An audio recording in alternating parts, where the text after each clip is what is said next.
Hello hi. ഇന്ന് നമുക്ക് പഴയ രീതിയിലൊരു കൊഴുക്കട്ട ഉണ്ടാക്കാൻ പോവാണ്. കൊഴുക്കട്ട ഉണ്ടാക്കുന്നതിൻ്റെ സാധനങ്ങൾ: കുത്തരി തലേദിവസം വെള്ളത്തിലിട്ട് കുതിർത്തത്, അതിൻ്റെ കൂടെ തേങ്ങയും ജീരകവും ഉപ്പും ചേർത്തതാണ്. തേങ്ങ, ജീരകം, ഉപ്പും ചേർത്ത് അമ്മിക്കല്ലിൽ അരയ്ക്കാൻ പോവാം.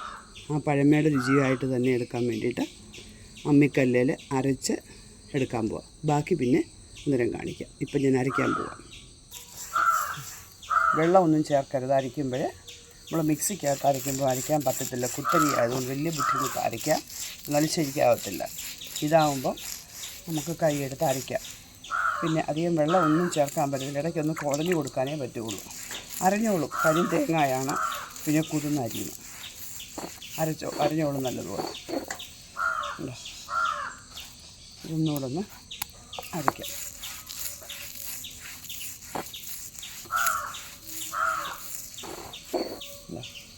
അരച്ചതെടുത്ത് മാറ്റി വെക്കാം. നല്ലപോലെ അരിക്കണം.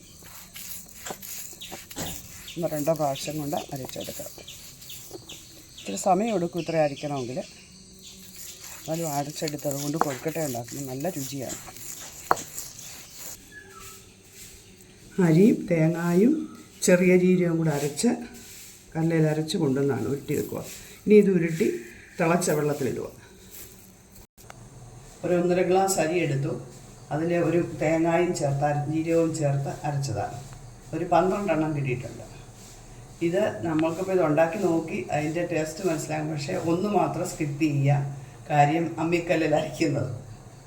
അത് മിക്സിക്കകത്ത് കുറച്ച് അരയ്ക്കുക. ഇത് ഈ കുത്തരി എന്ന് പറയുന്ന മട്ടേരി എന്നാണ് നമ്മളിവിടെ പറയാം. കുത്തരിയെന്ന്, അതിന് മട്ടേരി എന്നും പറയാം.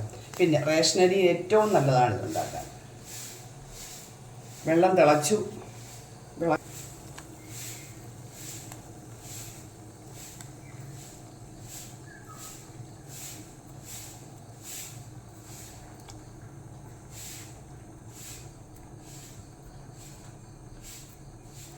ഇനി അടപ്പ് വെച്ച് അടയ്ക്കരുത്, തൂവിപ്പോവും.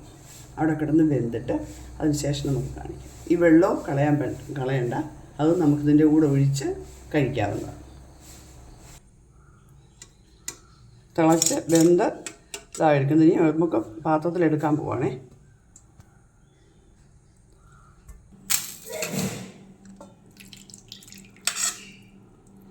ഇതിൻ്റെ ആ വെന്ത ചാറുകൂടെ നമുക്ക് ഉപയോഗിക്കാം. എന്നുവെച്ചാൽ തേങ്ങയും എല്ലാം കിടന്ന് വെന്തതല്ലേ, ചാറ് ഉപയോഗിക്കും. ഇനി അതിനോട് ശകലം പഞ്ചസാരയോ ഒക്കെ ചേർത്ത് അങ്ങോട്ട് കഴിക്കണേ. നല്ല ടേസ്റ്റായിരിക്കും. പഴയ ഉള്ള ആൾക്കാർക്കൊക്കെ അറിയാം എങ്ങനെയാണ് ചെയ്യുന്നതെന്ന്, എങ്ങനെ ചെയ്തുകൊണ്ടിരുന്നതെന്ന് അവർ കഴിക്കുകയും നല്ലതായിട്ടറിയാം.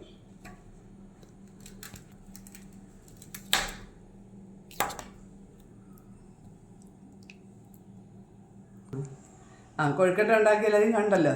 ഇനി അതൊന്ന് ചെയ്ത് നോക്കണം. പക്ഷെ നമുക്കൊരു കാര്യം മാത്രം, കല്ലിലരിക്കാനും അമ്മിക്കല്ലരിക്കാനൊക്കെ ബുദ്ധിമുട്ടായിരിക്കും. അതുകൊണ്ട് അത് സ്കിപ്പ് ചെയ്തിട്ട് അത് നമുക്ക് മിക്സിക്കകത്ത്, ഗ്രൈൻഡർ ഉണ്ടെങ്കിൽ ഗ്രൈൻഡറിനകത്ത് അരയ്ക്കാൻ പറ്റും. ഗ്രൈൻഡറിന് നല്ലപോലെ അരിഞ്ഞ് വരും. മിക്സിക്കകത്ത് ഇച്ചിരി വെള്ളമൊക്കെ അരയ്ക്കാതിരിക്കുമ്പോൾ ഇച്ചിരി ബുദ്ധിമുട്ട് തോന്നും. അല്ലാതെ ഒരു കുഴപ്പമില്ല. ബാക്കിയെല്ലാം നല്ലതായിട്ട് നമുക്ക് കഴിക്കാം. നല്ലൊരു വിഭവമാണ്. രാവിലെ നല്ലതായിട്ട് നമുക്ക് ടേസ്റ്റി ആയിട്ട് കഴിക്കാം. അതിൻ്റെ പഴമയുടെ ഒരു രുചിയുണ്ട്. പഴയ ആൾക്കാർക്കൊക്കെ എല്ലാവർക്കും അറിയാം. സ്ഥിരം നമ്മുടെയൊക്കെ എല്ലാ വീടുകളിലും ചെയ്യുന്നതായിരുന്നു. ഇപ്പോൾ അത്രയും കഷ്ടപ്പാട് ചെറിയതുള്ളത് കൊണ്ട് നമുക്കറിയില്ല. എല്ലാവർക്കും ജോലി തിരക്കും ഒക്കെ ഉള്ളതുകൊണ്ട് ബുദ്ധിമുട്ടല്ലേ. എന്നാലും സമയമുള്ളവരൊക്കെ ഉണ്ടെങ്കിൽ അതൊന്ന് ചെയ്ത് നോക്കുക. കഴിച്ചിട്ട് ഒരു ലൈക്കും ഒക്കെ തരിക. ഓക്കേ. അടുത്ത വീഡിയോയുമായി അടുത്ത ദിവസം. ഓക്കേ.